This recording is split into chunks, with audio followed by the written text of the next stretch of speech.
Samurai!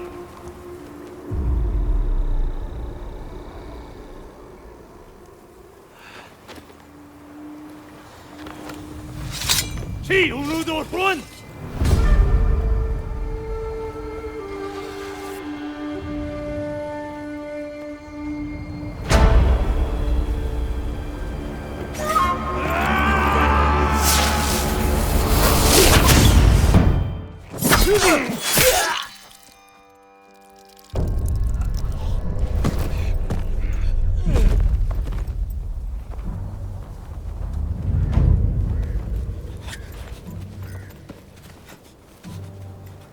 Ukwe! Kuchman! Chiu!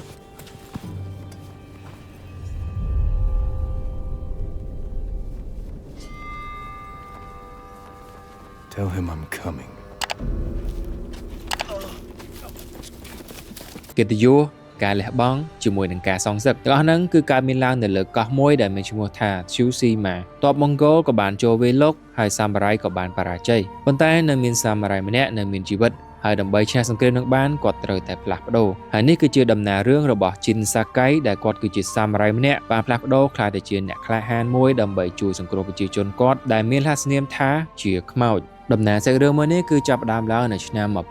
1274នៅពេលដែលចក្រភពម៉ុងហ្គោលនឹងបានធ្វើការឈានពានស្ទើរតែពាក់កណ្ដាលពិភពលោកទៅហើយឥឡូវពួកគេក៏បានដាក់ភ្នែកសម្លឹងមើលទៅលើប្រទេសជប៉ុនម្ដងរីឯកន្លែងចំណុចដំបូងរបស់ពួកគេគឺ Tsushima ក្នុងនាមជាសាមរ៉ាយគឺត្រូវតែធ្វើការការពារទៅដល់ប្រជាជនរបស់ខ្លួនមិនខ្វល់ថាមានរឿងអ្វីកើតឡើងចំពោះខ្លួនឯងទេចំពោះការវាយប្រយុទ្ធជាមួយនឹងសត្រូវវិញគឺធ្វើយ៉ាងណាឲ្យឈ្នះដោយមានកិត្តិយសហើយនេះគឺជា Lord Shimura ដែលគាត់គឺជាមេតបធំជាងគេនៅលើកោះមួយហ្នឹងនិងមានតួឯករបស់យើង Jin Sakai គឺជាក្មួយប្រុសរបស់ Shimura Lord Shimura ក៏បានបញ្ជាឲ្យមេតបម្នាក់ដែលមានឈ្មោះថា Harunobu Adachi ដើម្បីចេញទៅប្រយុទ្ធមួយស្មើជាមួយនឹងមេតបដទៃទៀតដោយកិត្តិយសមួយទល់នឹងមួយ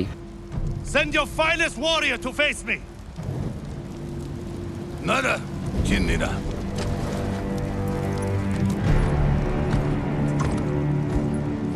ហើយនេះគឺជាមេតបធំម្នាក់ដែលមានឈ្មោះថា Kutonkan ដែលគាត់គឺជាមេតបតំណាងឲ្យប្រទេសម៉ុងហ្គោលហើយយើងក៏បានឃើញពីទង្វើដ៏ព្រៃផ្សៃរបស់គាត់គឺមិនខ្វល់ពីកិត្តិយសអ្វីឡើយដែលបានដុតមេតប Adachi ហើយនឹងកាត់ក្បាលដាច់តែម្ដងដែលធ្វើឲ្យសង្គ្រាមស្លឈាមមួយនេះចាប់ផ្ដើមច្បាំងគ្នាហើយ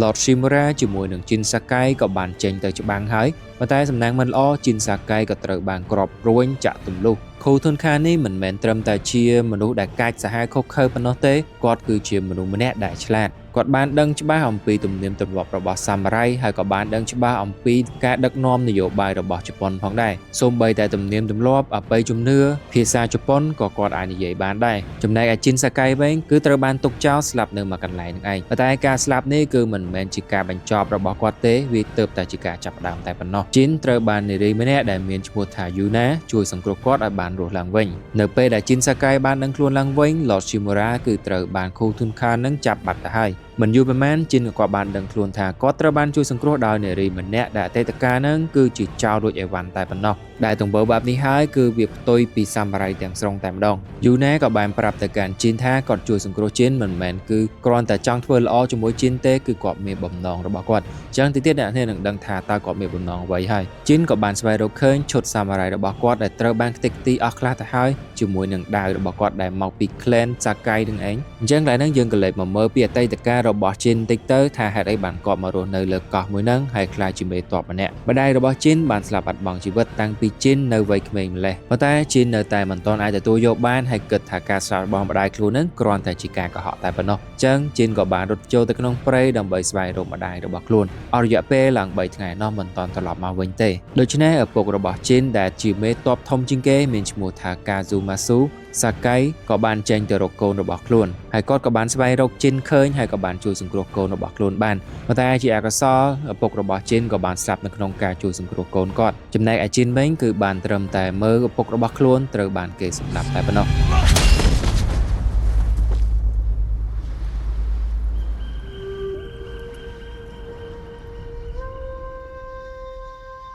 មូលហេតុនេះហើយដែលធ្វើឲ្យជីនមានវិបត្តិសារីពេញមួយជីវិតតែម្ដងដោយជីនគិតថាបើសិនជាគាត់មានភាពក្លាហានជាងនឹងតិចគាត់អាចជួយសង្គ្រោះជីវិតរបស់ឪពុកគាត់បានយើងក៏បានឃើញថានៅក្នុងពិធីបុណ្យសពរបស់ឪពុកជីនគឺមានសមាជិកជាច្រើនរបស់ Clan Sakai រួមទាំង Clan ដទៃគឺបានមកចូលរួមគោរពទាំងអស់ហើយលោកពូរបស់ជីនដែលមានឈ្មោះថា Shimura នឹងគឺបានធ្វើការបង្រៀនជីនឲ្យក្លាយទៅជាសាមរ៉ាយម្រុកដែលមានភាពខ្លាំងក្លាអាចប្រយុទ្ធតតាំងជាមួយនឹងសត្រូវនៅថ្ងៃក្រោយបានបន្តមកទៀត Shimura ក៏បានផ្ដល់ដាវមួយដែលវាជាកេរដំណែលរបស់ Clan Sakai ជូនមកដល់ជីនជាអ្នកកាន់វាហើយក៏បានប្រាប់ជីនថាថ្ងៃស្អែកនេះគាត់នឹងចាប់ផ្ដើមបង្ហាត់ជីនហើយនៅក្នុងការវឹកហាត់នឹង Shimura ក៏បានប្រាប់ទៅកាន់ជីនថាត្រូវតែធ្វើតាមទំនៀមទម្លាប់របស់សាមរ៉ាយហើយជីននឹងឯងគឺត្រូវតែធ្វើជាឧទាហរណ៍មួយសម្រាប់ឲ្យសាមរ៉ាយជំនាន់ក្រោយធ្វើតាមច្បាប់របស់សាមរ៉ាយទី1គឺត្រូវតែស្មោះត្រង់ចំពោះលោកម្ចាស់របស់ខ្លួនហើយទី2គឺត្រូវតែគ្រប់គ្រងទៅលើអារម្មណ៍របស់ខ្លួនឲ្យបានមិនត្រូវមានភាពភ័យខ្លាចជាមួយនឹងការស្លាប់នោះឡើយហើយជាពិសេសរាល់ការប្រយុទ្ធដាវម្ដងគឺត្រូវតែវាយគ្នាដោយមានកិត្តិយសហើយជីនក៏គាត់បានថែមមួយឃ្លាទៀតដែរថាចំពោះការយល់ឃើញរបស់គាត់តាក់ទងជាមួយនឹងកិត្តិយសហ្នឹងគឺគាត់ត្រូវតែធ្វើយ៉ាងណា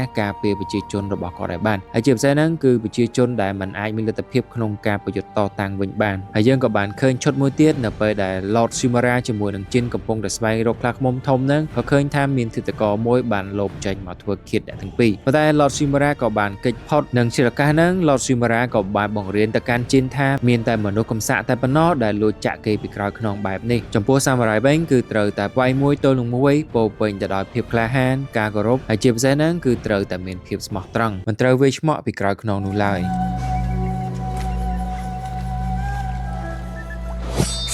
First blood.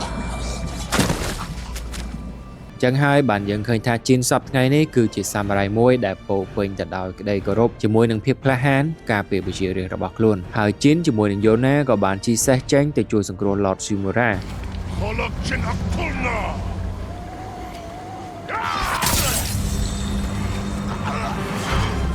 ប៉ុន្តែសមត្ថភាពរបស់ជីនពេលនេះគឺមិនអាចយកឈ្នះជាមួយនឹងខូធុនខាននឹងបានទេជីនបានវាយចាញ់ហើយក៏ត្រូវបានគេបោះធ្លាក់ពីលើស្ពានបាត់ទៅហើយវាក៏ជាសំណាងលើកទី2ដែរដែលជីនមិនបានបាត់បង់ជីវិតនោះទេហើយជីនក៏បានទៅដល់កន្លែងថ្មីដែលជាព្រះវិហារមួយមិនស្ថិតនៅក្រោមការគ្រប់គ្រងរបស់ម៉ុងហ្គោលឡើយដោយអ្នកនេះបានដឹងចឹងបន្ទាយដែលខំខាំង Lord Shimura ហ្នឹងគឺជាបន្ទាយម៉ុងហ្គោលដែលមានភាពរឹងមាំខ្លាំងមែនទែនដើម្បីជួយសង្គ្រោះ Lord Shimura បានជីនត្រូវតែបង្កើតផែនការទី2នៅក្នុងគម្រោងការហ្នឹងគាត់ក៏បានទៅបវរ Lady Masako ដែលត្រូវជាប្រពន្ធរបស់មេតប Harunobu ដែលអ្នកនាងបានឃើញថាគាត់ស្លាប់យ៉ាងណាធំគឺត្រូវបានមេតបម៉ុងហ្គោលនឹងកាត់ក្បាលដាច់តាំងពីវគ្គដំបូងហើយទី2គឺជាលោកគ្រូ Ishikawa ដែលជាគ្រូដៃឯកម្នាក់នៅខាងបាញ់ព្រួញហើយម្នាក់ទៀតគឺជាបងប្អូនរបស់ Yuna ដែលមានឈ្មោះថា Taka ដែលមានជំនាញប៉ាកែក្នុងការផលិតអាវុធហើយនៅក្នុងអំឡុងពេលដែលជីនបានទៅរកលោកគ្រូ Ishikawa នឹងក៏បានឃើញថាកន្លែងដែលគាត់ស្នាក់នៅនឹងគឺត្រូវបានគេកំទេចខ្ទេចខ្ទីអស់ទៅហើយនេះក៏ជាស្នាដៃរបស់អតីតសិស្សរបស់គាត់ម្នាក់ដែលមានឈ្មោះថា Tomoy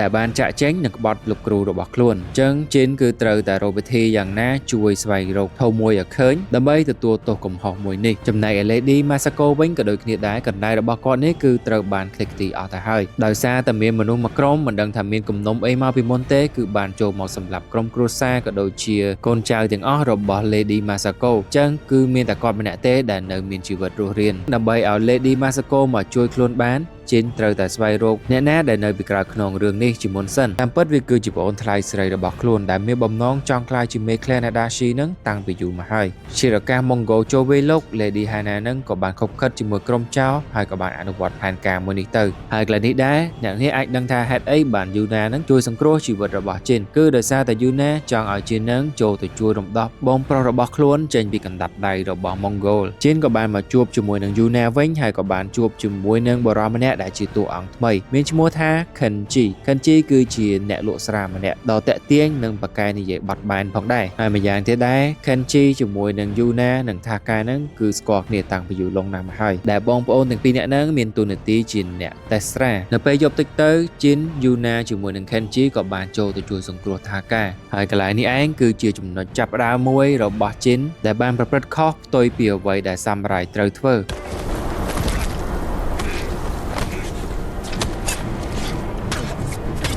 ចឹងកន្លែងហ្នឹងអ្នកគ្នាកលៈទេសៈគឺជាការបង្ខំផងដែរដើម្បីជួយរំដោះអ្នកណាម្នាក់គឺត្រូវតែជួយរំដោះដោយស្ងាត់ៗជីនគ្មានជំរឿសទេគាត់ក៏បានលបចូលស្ងាត់ៗនិងចាក់សម្លាប់សត្រូវពីក្រោយខ្នងហើយទៅដល់ហ្នឹងគឺឃើញថាថាការត្រូវបានទាហានម៉ុងហ្គោហ្នឹងវាយស្ទើរតែស្លាប់ទៅហើយបើមិនចូលជួយទាន់ពេលវេលាទេច្បាស់ណាស់ថាការនឹងបាត់បង់ជីវិតហើយនៅពេលដែលបានជួយសង្គ្រោះថាការរួចហើយជីនក៏គិតថាប៉ុណ្ណឹងគឺមិនទាន់គ្រប់គ្រាន់ឡើយគាត់ត្រូវការកម្លាំងបន្ថែមទៀតដើម្បីជួយសង្គ្រោះ Lord Shimura អញ្ចឹងគឺមានតែពឹងពាក់ទៅកាន់ក្រុម Ronin ទេអញ្ចឹងអ្នកគ្នា Ronin ហ្នឹងគឺជាសាមរ៉ៃដូចគ្នាដោយសារតែប្រព្រឹត្តខុសពីច្បាប់ទម្លាប់របស់សាមរ៉ៃអញ្ចឹងពួកគេទាំងអស់នឹងក្លាយឈ្មោះទៅជា Ronin វិញ នឹងក្លាយឈ្មោះទៅជា Ronin វិញហើយនៅតាមផ្លូវហ្នឹងជីនក៏ត្រូវបានជួយសង្គ្រោះដោយ Ronin ម្នាក់ដែលជាអតីតមិត្តសម្លាញ់គ្នាដែលមានឈ្មោះថា Ryuzo ដែលធ្លាប់មានចំនួនជាមួយនឹងជីនតាំងពីអតីតកាលមកម្លេះហើយជីនក៏បានដឹងថាគ្នារបស់ Ryuzo ដែលជាប្រភេទពួក Ronin ហ្នឹងគឺកំពុងតែជួបបញ្ហាមួយគឺខ្វះចំណីអាហារអញ្ចឹងដើម្បីទទួលបានជំនួយពីក្រុម Ronin ហ្នឹងជីនត្រូវតែជួយស្វែងរកចំណីអាហារពួកគេក៏បានទៅលួចអាហារនៅក្នុងជំរំមួយដែលនៅក្បែរហ្នឹងហើយលទ្ធផលហ្នឹងគឺគ្មានស្បៀងអាហារសូម្បីតែបន្តិចដោយសារតែពួក Mongol ហ្នឹងបានដកស្បៀងអាហារចេញទៅអស់ហើយដោយគិតថាប្រហែលជាអាចនឹងមានគេមកលួចអញ្ចឹងទៅអញ្ចឹងពួកគេក៏ការពារទុកជាមុនផងដែរជីនជាមួយនឹង Ryuzo ក៏បានស៊ើបដឹងថាពួកទាហាន Mongol ហ្នឹងបានដឹកស្បៀងអាហារចេញទៅតាមសំពៅបាត់ទៅហើយពួកគេក៏បានចូលទៅក្នុងសំពៅហ្នឹងបានរកឃើញស្បៀងអាហារពិតប្រាកដមែនប៉ុន្តែពួកទាហានរបស់ Mongol ក៏បានដឹងមុនហើយក៏បានបាញ់ដុតកំទេចសំពៅនឹងអស់តែម្ដងអញ្ចឹងម្ដងទៀតហើយ Ryuzo និងជីនក៏បានត្រឡប់ទៅវិញដោយដៃទទេប៉ុន្តែនៅលើសំពៅហ្នឹងជីនក៏បានស្វែងរកឃើញផែនទីមួយដែលវាអាចនាំទៅរកកន្លែងដែលមានស្បៀងអាហារបានផងដែរប៉ុន្តែវាមិនទាន់ច្បាស់លាស់ប្រហែលទេ Ryuzo ក៏យល់ព្រមចូលរួមដៃជាមួយនឹងជីនផងដែរក្នុងការជួយរំដោះមេតប Shimura ហើយយើងក៏អាចមើលទៅទឹកមុខរបស់ Ryuzo ក៏មិនសូវជាសប្បាយចិត្តប្រហែលដែរដោយសារតែក្រុម Ronin របស់គាត់ហ្នឹងកំពុងតែជួបបញ្ហាដែលសំខាន់ជាងនេះអូខេឥឡូវយើងត្រឡប់មកមើលមេតប Shimura ដែលកំពុងត្រូវបានគេឃុំនេះវិញហើយយើងបានឃើញថា Kuton Khan ហ្នឹងកំពុងតែប្រាប់អំពីទង្វើដែលក្មួយរបស់គាត់បានសាងវាខុសពីអរិយាប័ត្រនិងវប្បធម៌របស់សាមរ៉ៃតែម្ដងប៉ុន្តែ Lord Shimura ក៏មិនទាន់ជឿទៅលើពាក្យសម្ដីរបស់ Kuton Khan ប្រហែលទេហើយណាមួយក៏ជឿជាក់ថាក្មួយគាត់គឺមិនធ្វើរឿងអស់ទាំងហ្នឹងទេហើយមិនយូរប៉ុន្មាន Ryuzo ក៏បានមកប្រាប់ជីនថាគ្នារបស់គាត់គឺត្រូវបានគេចាប់ចម្រិតហើយនៅតាមផ្លូវទៅជួយសង្គ្រោះគ្នារបស់ Ronin ហ្នឹងយើងក៏បានដឹងពីអតីតកាលនិងរឿងរ៉ាវដែលកើតមានឡើងរវាងអ្នកទាំងពីរដែលកាលពីមុនហ្នឹងធ្លាប់មានការប្រកួតប្រជែងធ្វើដាវម្ដងហើយ Ryuzo ក៏បានទៅអញ្ជើញមេដឹកនាំពីគ្រប់បកគ្រប់ clan ទាំងអស់ដើម្បីមកមើលការប្រកួតរបស់ Ryuzo ហើយនិងជីនប៉ុន្តែពួកគេទាំងអស់គ្នាដែលត្រូវបាន Ryuzo អញ្ជើញហ្នឹងគឺគ្រាន់តែចង់ឃើញជីនដែលជាក្មួយរបស់ Shimura តែប៉ុណ្ណោះហើយ Ryuzo ហ្នឹងគឺគ្រាន់តែជាក្មេងមួយដែលមិនមានពូជពងជាសាមរ៉ៃអញ្ចឹងទៅគឺមិនសូវជាមានតម្លៃប្រហែលទេចំណែក Ryuzo វិញចង់ឲ្យគេឃើញថាខ្លួនឯងប្រកែហើយចង់ខ្លាយទៅជាសាមរ៉ៃមួយរូបដែរកន្លែងនឹងឯងដែលធ្វើឲ្យគោលដៅជីវិតរបស់គាត់មិនបានជោគជ័យហើយក៏កើតការឆ្លោះជាមួយនឹងជីនផងដែរអូខេអញ្ចឹងយើងត្រឡប់មកវិញនៅពេលដែលជីនជាមួយនឹង Ryuzo បានមកដល់ជំរំរបស់ Norin នឹងវិញក៏បានឃើញថាគ្នារបស់គាត់នឹងបានចាក់ចេញអស់ទៅហើយនៅសល់តែតិចតួចតែប៉ុណ្ណោះពួកគេមិនអាចទ្រាំទ្របានក្រោមការដឹកនាំរបស់ Ryuzo បានទេ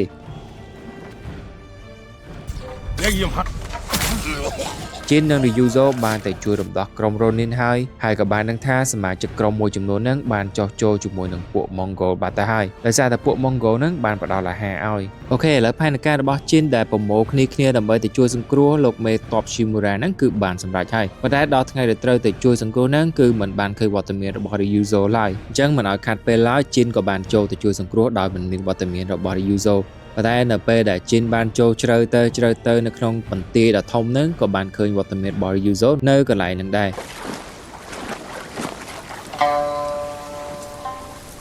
Ryuzo ហើយគាត់មកទីនេះគឺមិនមែនមកជួយជីនឡើយគឺដោយសារតែ Kuton Khan ហ្នឹងបានដាក់រង្វាន់ជូនទៅដល់អ្នកណាគេដែលអាចកម្ចាត់ជីនសាកៃបានដោយនេះបានដឹងអញ្ចឹង Ryuzo ជាមួយនឹងគ្នារបស់គាត់ Ronin កំពុងតែជួបបញ្ហា Ryuzo ក៏សម្រេចចិត្តធ្វើការសម្លាប់ជីនដែលជាមិត្តសិទ្ធិរបស់ខ្លួននេះទៅវិញ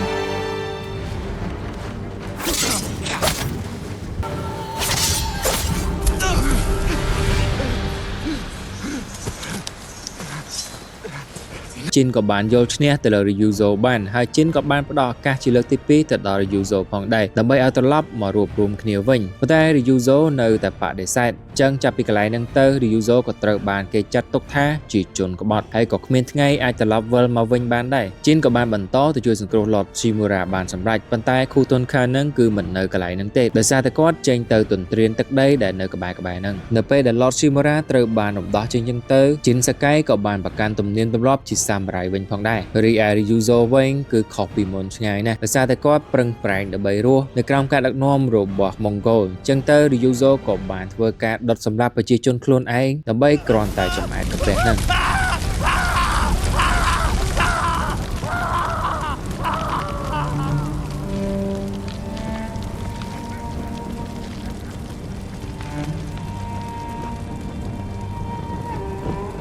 Lord Shimura ក៏បានស្ដីឲ្យជីនតាក់ទងជាមួយនឹងការសម្លាប់មនុស្សដោយគ្មានកិត្តិយសជាសាមរ៉ាយគឺធ្វើខុសលក្ខខណ្ឌមិនគួរឲ្យកើតមាននៅក្នុង Clan Sakai តតែសោះ Lord Shimura មួយហ្នឹងគឺជាមនុស្សដែលរៀងចាស់កម្រើនតិចហើយគឺប្រកាន់យកតែគំនិតចាស់របស់គាត់ទេហើយគាត់ក៏បានលើកឡើងពីរឿងរ៉ាវកាលពីមុនរវាងក្រុមទាហានរបស់សាមរ៉ាយជាមួយនឹងក្រុមប្រជាជននៅឯ Yarikawa ដែលកាលពីមុនហ្នឹងគឺមានទំនាស់ផ្ទៃក្នុងជាមួយនឹងគ្នាប្រជាជននៅ Yarikawa បានធ្វើការបះបោរប្រឆាំងជាមួយនឹងពួកសាមរ៉ាយដែលធ្វើការគ្រប់គ្រងលើ Tsushima ប៉ុន្តែពួកក្រុមបះបោរហ្នឹងក៏ត្រូវបានរំលាយខ្ទេចខ្ទីដោយសារតែ Lord Shimura ហ្នឹងឯងតែសង្គ្រាមផ្ទៃក្នុងហ្នឹងធ្វើឲ្យបាត់បង់ជីវិតប្រជាជនអស់ជាច្រើនរួមទាំងសាមរ៉ាយអស់ជាច្រើនដូចគ្នាអញ្ចឹងក៏កើតមានការស្អប់មកដល់ឥឡូវហ្នឹងសូម្បីតែឥឡូវនេះគណៈពេលដែលមានសង្គ្រាមជាមួយនឹងប្រទេស Mongol ហ្នឹងហើយក៏នៅតែមានចិត្តស្អប់ទៅលើប្រជាជន Yarikawa ទៅទៀតនេះហើយគឺបង្ហាញថា Lord Shimura គឺជាមនុស្សម្នាក់ដែលរឹងទទឹងនិងប្រកាន់តែគោលជំហរគោលគំនិតចាស់បុរាណសូម្បីតែ Yuna ដែលបានចូលទៅជួយសង្គ្រោះជីវិតរបស់គាត់ហើយនឹងក៏គាត់នៅតែស្ដីបន្ទោសឲ្យ Yuna ទៅទៀត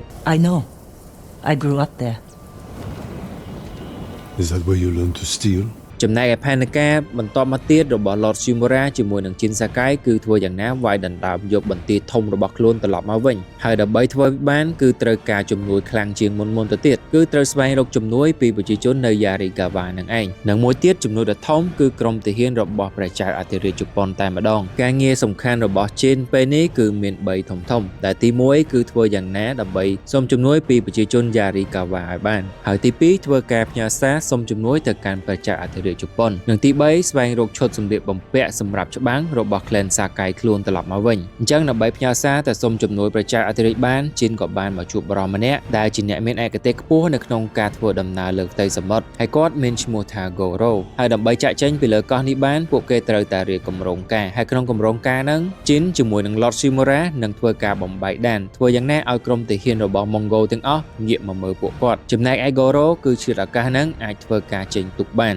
ប៉ុន្តែផែនការមួយហ្នឹងគឺមិនបានសម្រេចឡើយដោយសារតែក្រុមទាហានរបស់ Mongol គឺមានចំនួនច្រើនហើយឧបករណ៍ប្រើប្រាស់ដូចជាអាវុធហ្នឹងគឺទំនើបជាងខ្លាំងមែនទែនឥឡូវ Goro ត្រូវបានគេរកឃើញហើយចឹងកលតិស័កហ្នឹងជីនត្រូវតែប្រែខ្លួនខ្លាយទៅជា Ghost of Tsushima ម្ដងទៀតដំបូងឡើយ Lord Shimura គឺមិនពេញចិត្តនឹងទង្វើបែបនេះរបស់ជីនទេប៉ុន្តែដោយសារតែអាវុធរបស់ Mongol ហ្នឹងគឺវាខ្លាំងក្លាពេកចឹងបើសិនជាចូលប្រយុទ្ធដោយឆាវគឺមិនបានសម្រេចឡើយហើយអ្វីដែលជាកត្តាសំខាន់នៅក្នុងពេលនេះគឺធ្វើយ៉ាងណាឲ្យ Goro បានចេញទុកទៅបានហើយសារសុំជំនួយហ្នឹងគឺបានផ្ញើទៅដល់ប្រជាអធិរាជហើយ Lord Shimura ហ្នឹងក៏បានលើកឡើងមកទៀតថាវាមិនត្រឹមតែជាសារសុំជំនួយទេវាគឺជាសម្បត្តិមួយដែលបានស្នើសុំប្រជាអធិរាជថាខ្លួនដែលជា Lord Shimura ហ្នឹងនឹងយកជីនធ្វើជាកូនបង្កើតតែម្ដងអញ្ចឹងគម្រោងការមួយហ្នឹងក៏បានជោគជ័យ Goro ក៏បានចេញផុតពីកណ្ដាប់ដៃរបស់ក្រុមទាហាន Mongol ផងដែរអូខេឥឡូវជីនបានមកដល់ភូមិគ្រឹះរបស់ Clan Sakai ហើយដែលស្ថិតនៅក្នុងភូមិមួយឈ្មោះថា Omi ជីនត្រូវតែទៅយកអាវក្រោះច្បាំងរបស់ Clan Sakai ត្រឡប់មកវិញហើយជីនក៏បានជួបជាមួយនឹងអ៊ំស្រីចំណាស់ម្នាក់ដែលជាអតីត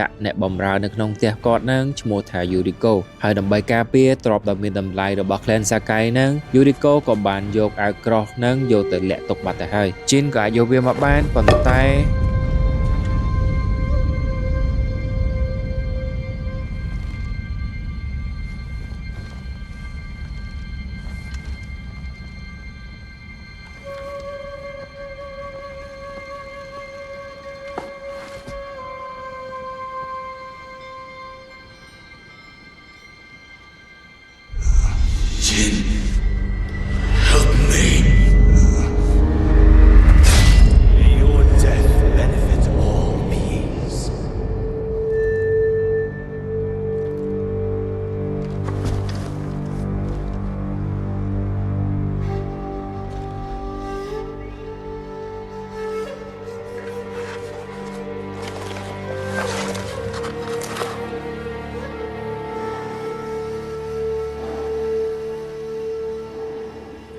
រីឯ Yuriko ក៏បានផ្ដល់ជូននូវអាវុធថ្មីទៅដល់ Jin Sakai ផងដែរនោះវាគឺជាគ្រាប់ព្រួញដែលដាក់ជាតិពឹសហើយនឹងគ្រាប់ព្រួញដែលធ្វើឲ្យអ្នកដែលត្រូវនឹងស្មើសម័យវង្វេងវង្វាន់អូខេអ្នកគ្នាឥឡូវយើងក៏លេចមកមើលប្រជាជននៅ Yarikawa វិញគេកំពុងតែជួបបញ្ហាយ៉ាងធ្ងន់ធ្ងរទីក្រុង Yarikawa ហ្នឹងគឺត្រូវបានហុំព័ទ្ធដោយក្រុមទាហានរបស់ម៉ុងហ្គោលហើយ Jin ក៏បានចូលទៅក្នុងទីក្រុងមួយនឹងបានតាមរយៈផ្លូវសម្ងាត់មួយទៅដល់ក្នុងហ្នឹងគាត់ក៏បានជួបជាមួយនឹងកូនប្រុសម្នាក់របស់អ្នកដឹកនាំនៅក្នុងទីក្រុងមួយហ្នឹងដែលមានឈ្មោះថា Ujimasa ហើយដំបូងឡើយហ្នឹងគាត់មិនត្រូវការជំនួយពី Jin ឡើយហើយរឿងយប់បន្តិចទៅក៏មានការវាយលុកពីក្រុមទាហានរបស់ម៉ុងហ្គោលហើយកន្លែងដែរ Jin ក៏បានយកឈ្នះទៅលើមេដឹកនាំរបស់ក្រុមទាហានម៉ុងហ្គោលម្នាក់ដែលធ្វើឲ្យចាប់ពីពេលហ្នឹងទៅឈ្មោះរបស់ Jin ដែលមានឈ្មោះថាជាខ្មោចសាមរ៉ាយហ្នឹងគឺត្រូវបានល្បីរន្ទឺខ្លាំងមែនទែន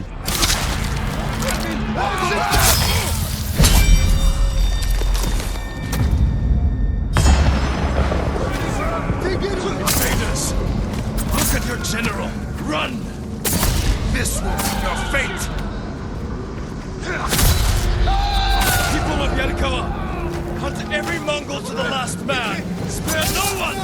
for Yarikawa. ទាហានម៉ុងហ្គោលខ្លះគ្រាន់តែបានជួបហ្នឹងគឺភ័យញ័រជើងធ្វើអីមិនកើតទេខ្លះក៏បានរត់ចេញខ្លះទៀតគឺដួលនៅមួយកន្លែងហ្នឹងតែម្ដងកន្លែងហ្នឹងហើយដែលធ្វើឲ្យក្រុមទាហានម៉ុងហ្គោលបានដកថយចេញអស់ពី Yarikawa ហើយចាប់ពីពេលហ្នឹងទៅប្រជាជនរបស់ Yarikawa ក៏យល់ព្រមចូលរួមដៃដើម្បីវាយដណ្ដើមយកបន្ទាយ Sakai ត្រឡប់មកវិញឥឡូវអ្វីៗគឺបានរៀបចំរួចរាល់អស់ទៅហើយ Jin ក៏បានរៀបគម្រោងការដើម្បីវាយដណ្ដើមយកបន្ទាយរបស់ខ្លួនត្រឡប់មកវិញហើយ Lord Sakai ក៏បានចេញមកប្រាប់ Jin ផងដែរដែលគាត់បានលើដំណឹងថាក្រុម Ronin របស់ Ryuzo ហ្នឹងគឺកំពុងតែធ្វើការរារាំងផែនការរបស់យើងហើយអញ្ចឹងដើម្បីឲ្យជោគជ័យនៅក្នុងការវាយដណ្ដើមយកបន្ទាយរបស់យើងមកវិញបានលុះត្រាតែយើងបញ្ឈប់ Ryuzo ជាមុនសិនអញ្ចឹង Jin ទៅរក Yuna ដើម្បីឲ្យជួយដែរប៉ុន្តែ Yuna ថាมันអាចជួយបានទេវាខុសពីការព្រមព្រៀងគ្នាកាលពីវគ្គដំបូងអញ្ចឹងបន្ទាប់ពីបានជួយរកអស់ហើយហ្នឹងគឺគាត់មិនចង់លុបដៃជាមួយរឿងហ្នឹងទៀតទេហើយណាមួយ Lord Shimura ហ្នឹងក៏មិនសូវជាចូលចិត្តសប្បាយចិត្តនឹងវត្តមានរបស់ Yuna ប្រហែលដែរ Jin ក៏មិនថៃដែរ Jin ក៏បានចេញទៅធ្វើរឿងមួយហ្នឹងទៅហើយក៏បានជួបជាមួយនឹង Taka ដែលជាបងប្រុសរបស់ Yuna ទៅវិញ Taka មិនបានប្រាប់ Yuna ពីរឿងដែលខ្លួនមកជួយនេះទេដោយសារតែមិនចង់ឲ្យមានការព្រួយបារម្ភ Taka បានលើកឡើងថាខ្លួនធ្វើជាអ្នកបំបែកដានឲ្យក្រុមទាហានម៉ុងហ្គោលហ្នឹងវីវុសិនហើយ Jin ចូលទៅបំពេញការងារទាំងអស់ហ្នឹងទៅប៉ុន្តែផែនការហ្នឹងគឺបានបរាជ័យទៀតហើយ Jin ត្រូវបានក្រុម Ronin Straw Hat ហ្នឹងបានចាប់ខ្លួនរីឯ Taka វិញបានឃើញថា Jin ក្រចេញមកពេកក៏បានចូលទៅខ្លងមើលពេលហ្នឹងក៏ត្រូវបានគេចាប់ដែរទៅនៅពេលដែលអ្នកទាំងពីរបានដឹងខ្លួនឡើងវិញហ្នឹង Khutun Khan ក៏បានចេញមុខមកគាត់បានប្រើល្បិចកលធ្វើយ៉ាងណាដើម្បីបំបាក់ទឹកចិត្តរបស់ Samurai ឲ្យបានដោយដំបូងឡើយហ្នឹងគឺឲ្យ Jin ធ្វើការចោះចាញ់ប៉ុន្តែ Jin មិនអាចចោះចាញ់បានទេ Jin ក៏បានបដិសេធអញ្ចឹងទៅ Khutun Khan ក៏បានប្រើល្បិចកលទី2ដែលគាត់បានស្រ័យចំណង Taka ហើយហុចដៃឲ្យ Taka ហ្នឹងដើម្បីធ្វើការសម្លាប់ Jin បើសិនជា Taka ហ៊ានសម្លាប់ Jin គាត់នឹងដោះលែងឲ្យមានសិទ្ធិសេរីភាពហើយដំបូង Taka បានធ្វើពុតដូចជាចង់សម្លាប់ Jin អញ្ចឹងប៉ុន្តែនៅពេលដែលបានមកគៀក Khutun Khan ហើយបំរុងសម្លាប់ Khutun Khan ទៅវិញប៉ុន្តែមិនបានជោគជ័យឡើយបែរជាត្រូវស្លាប់ក្រោមកណ្ដាប់ដៃរបស់អបិនឹងទៅវិញ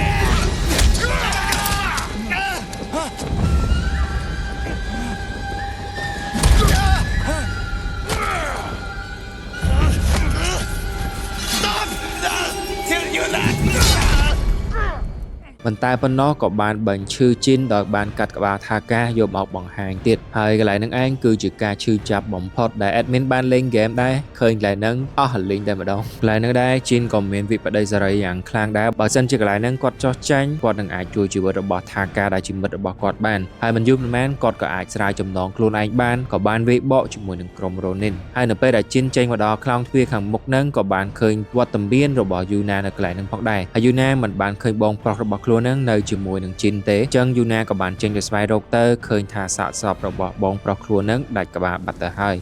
He tried to make you proud. He wanted to be like the ghost.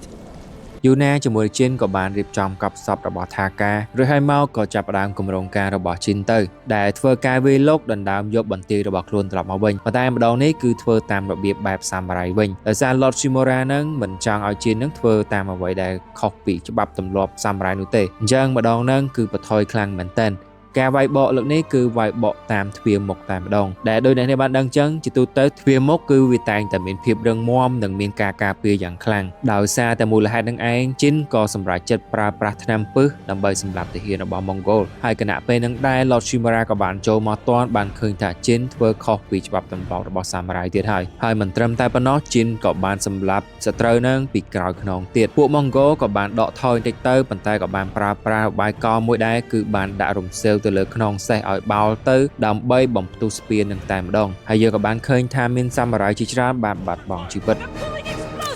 Shoot the horses! Shoot them!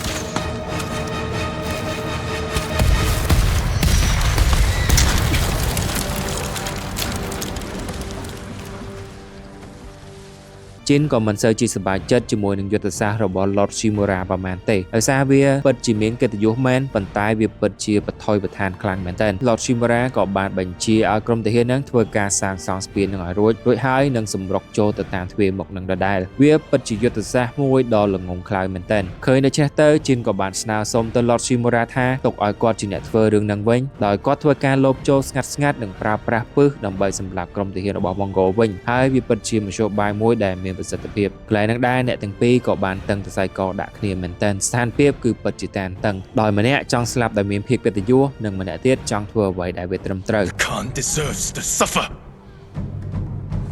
You are ruled by your emotion. I sacrificed everything I knew to save our people. I gave them hope. You did nothing.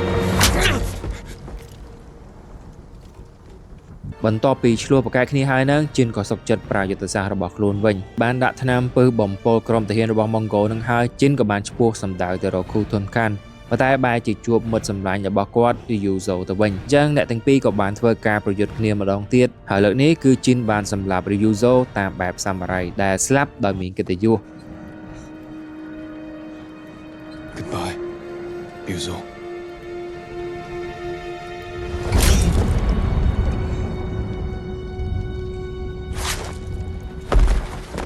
Lord Shimura ក៏បានមកដល់ហើយគាត់ក៏បានស្ដីឲ្យជីនថាចាប់ពីពេលហ្នឹងទៅជីននឹងក្លាយទៅជាសត្រូវរបស់ក្រុមសាមរ៉ៃហើយដោយសារតែការធ្វើខុសលើកនេះវាពិតជាខុសធ្ងន់មែនទែនប៉ុន្តែគាត់ក៏បានផ្ដល់ឱកាសទៅដល់ជីនដែរដោយលើកឡើងថាឲ្យជីននឹងទម្លាក់ទុកកំហុសទាំងឡាយទៅលើយូណាទៅបើមិនអញ្ចឹងទេជីននឹងត្រូវទទួលទោសតាមច្បាប់ជីននៅតែបដិសេធដោយសារតែគាត់ដឹងថាខ្លួនកំពុងតែធ្វើអ្វីដែលវាជារឿងត្រឹមត្រូវ Lord Shimura ក៏បានចាប់ជីនដាក់ចូលទៅក្នុងគុកទៅហើយរងចាំពេលវេលាដែលត្រូវកាត់ទោសរីឯសម្បត្តិដែលបានយល់ព្រមពីប្រជាអធិរាជក្នុងការតែងតាំងជីនជាកូនប្រុសរបស់ Lord Shimura នេះក៏ត្រូវបានបំផ្លាញចោលផងដែរជីនក៏ត្រូវបានឃុំឃាំងក្នុងមួយរយៈពេលទៅហើយយើងក៏បានឮសូរសំឡេងរបស់ Kenji ដែលជាអ្នកលក់ស្រាហ្នឹងបានចូលមកជួយរំដោះជីនផងដែរដែលបានប្រើប្រាស់ជំនាញវោហារស័ព្ទរបស់ខ្លួននេះយកស្រាមកជាច្រើនប្រាប់ថា Lord Shimura បានផ្ដល់ជារង្វាន់សម្រាប់ការជួយវាយដណ្ដើមយកបន្ទាយនេះត្រឡប់មកវិញបានចឹងក្រុមទាហានទាំងអស់ក៏បានសប្បាយនឹងស្រាទាំងអស់ហ្នឹងទៅហើយគាត់ក៏បានឆ្លៀតពេលជួយជីនឲ្យបានចេញពីក្នុងហ្នឹងផងដែរ Kenji ក៏បានប្រាប់ទៅកាន់ជីនថា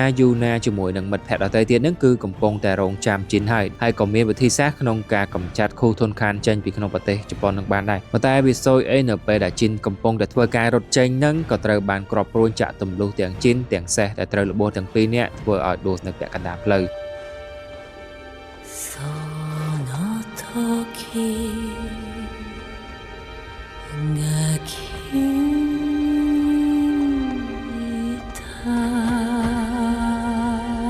ជីននឹងខ្លួនឡើងវិញក៏បានឃើញពួកក្រុមទាហានរបស់ម៉ុងហ្គោលនៅក្បែរនឹងដែរជីនមិនមានអាវុធនៅជាប់ខ្លួនឡើយចឹងក៏ប្រឹងរកវិធីដើម្បីទៅជួបយូណាឲ្យបានហើយនៅតាមផ្លូវហ្នឹងគឺត្រូវបានក្រុមទាហានម៉ុងហ្គោលបានប្រើប្រាស់ព្រួញពិសបាញ់មកចំជីនទៀតហើយចឹងពួកម៉ុងហ្គោលក៏បានប្រើប្រាស់ឧបាយកលវិធីសាស្ត្រដោយប្រើប្រាស់ពិសហ្នឹងមកកាន់ខាងជប៉ុនវិញដែរហើយសំណាងល្អយូណាក៏បានរកឃើញជីនក៏បានជួយសង្គ្រោះជីវិតជីនតាន់ពេលវេលាផងដែរបន្ទាប់ពីជីនបានដឹងខ្លួនឡើងវិញគាត់ក៏បានជួយអ្នកដទៃដែលស្ថិតនៅក្រោមការគ្រប់គ្រងរបស់ម៉ុងហ្គោលឲ្យបានរួចមានសិទ្ធិសេរីភាពទៅហើយពួកគេក៏បានជួយជីនក្នុងការវាយបក Khu Thon Khan វិញផងដែរហើយពេលដែលបានទៅដល់បន្ទាយធំរបស់ Khu Thon Khan ហ្នឹងគឺបានឃើញថាពួកគេកំពុងតែបានប្រើប្រាស់ពិសជាច្រើន ដាក់ចូលទៅក្នុងសំពៅដ៏ធំហើយពើទាំងអស់ហ្នឹងគឺត្រៀមខ្លួនក្នុងការប្រយុទ្ធជាមួយនឹងទាហានរបស់ព្រះចៅអធិរាជជប៉ុនដែលកំពុងតែធ្វើដំណើរមកទីនេះប៉ុន្តែមុននឹងជីនបានចេញទៅកម្ចាត់ Khotun Khan ជីនក៏បានផ្ដល់ជាសម្បត្តិមួយជូនទៅដល់ Lord Shimura ផងដែរដែលក្នុងសម្បត្តិហ្នឹងបានលើកឡើងថាខ្លួននឹងទៅកំទេចក្រុមទាហានរបស់ Mongol ជាមួយនឹង Khotun Khan ហ្នឹងឲ្យចេញពី Tsushima ហ្នឹងឯងក្នុងសម្បត្តិហ្នឹងជីនរំពឹងថា Lord Shimura នឹងចូលរួមដៃនៅក្នុងផែនការមួយនេះនៅក្នុងអំឡុងពេលដែលកំពុងធ្វើសង្គ្រាមជាមួយគ្នាហ្នឹងក៏បានឃើញវត្តមានរបស់ Lord Shimura បានចូលមកជួយមែនធ្វើឲ្យជីនមានឱកាសក្នុងការប្រយុទ្ធមួយស្មើជាមួយនឹង Khotun Khan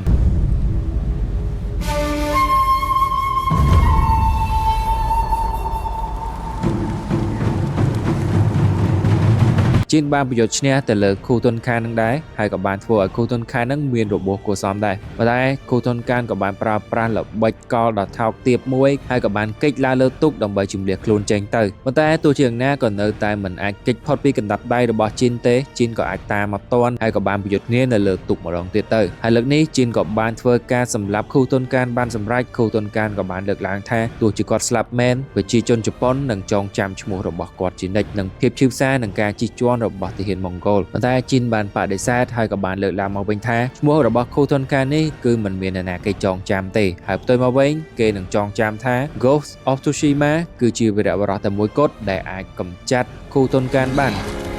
You will be forgotten.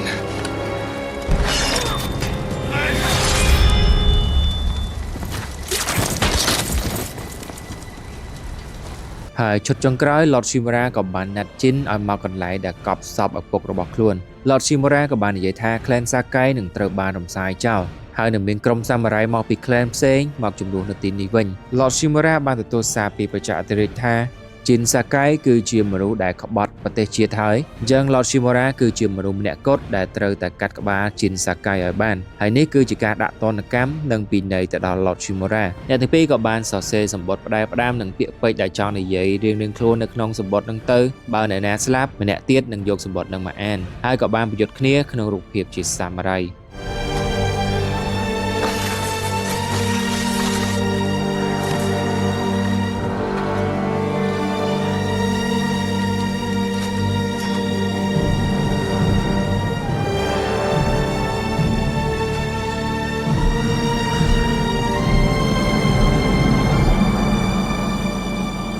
ហើយចុងក្រោយហ្នឹងគឺជីនអាចយកឈ្នះទៅលើ Lord Shimura បានជីនមានជំរើសពីរទី1គាត់អាចសម្លាប់ Lord Shimura បាននិងទី2គឺអាចទុកជីវិតឲ្យគាត់បានប៉ុន្តែជំរើសទាំងពីរហ្នឹងមួយណាក៏ជាជំរើសមិនល្អសម្រាប់ជីនដែរអញ្ចឹងកន្លែងហ្នឹងដែរអ្នកគ្នាបើសិនជាជីនសម្លាប់គាត់ពិតជាធ្វើត្រឹមត្រូវដែលបានផ្ដល់ឲ្យលោកពូគាត់ហ្នឹងស្លាប់ដោយមានកិត្តិយសប៉ុន្តែគាត់នឹងឯងគឺជាអ្នកដែលសម្លាប់ពូខ្លួនឯងផ្ទាល់បើសិនជាជីនលើកលែងទោសឲ្យ Lord Shimura វិញកិត្តិយសជាសាមរ៉ៃហ្នឹងគឺមិនមានទៀតទេសម្រាប់ជីនក៏ដូចជាគ្រួសារទាំងមូលពីមុនមករបស់ជីនដោយសារតែវាជា game វាគឺជាជំរើសមួយរបស់អ្នកលេងអញ្ចឹងកន្លែងហ្នឹង admin ទុកឲ្យអ្នកទាំងអស់គ្នាឆ្ងល់ទៅចុះប៉ុន្តែអ្វីដែលអ្នកត្រូវដឹងជីវិតរបស់ជីននឹងត្រូវបានប្រមាញ់ដោយក្រុមទាហានរបស់ប្រជាអធិរាជដែលហៅថា Shogun ហ្នឹងអស់មួយជីវិតតែម្ដង